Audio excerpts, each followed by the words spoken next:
ভাই আজ হঠাৎ দেখি দিদি বাড়িতে এসছে, আর বাড়িতে ঢুকতে না ঢুকতেই দিদি আর জিজুর মধ্যে ঝামেলা লেগে গেছে। তোরা ঝামেলা কর, বাড়ির ভেতরে ঢুকে কর, রাস্তায় দাঁড়িয়ে ঝামেলা করছে। আর দিদি আসতে যতটা না আমি খুশি হয়েছি তার থেকে বেশি খুশি হয়েছি এই দুটি পুচকিকে দেখে। তারপর রান্নাঘরে গিয়ে দেখি ঠাম্মিটা আর মায়ের মধ্যে ঝামেলা লেগেছে সিরিয়াল নিয়ে।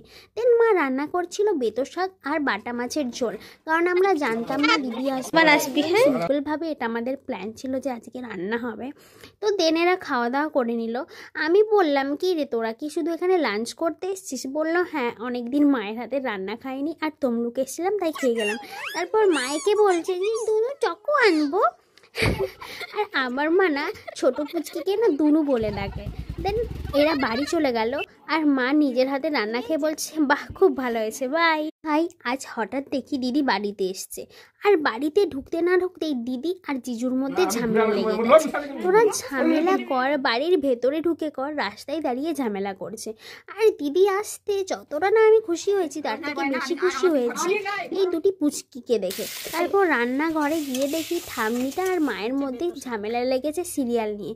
দেন মা রান্না করছিল বেতো শাক আর বাটা মাছের ঝোল, কারণ আমরা জানতাম না দিদি আসবে। হ্যাঁ, সিম্পলভাবে এটা আমাদের প্ল্যান ছিল যে আজকে রান্না হবে। তো দেন এরা খাওয়া দাওয়া করে নিল।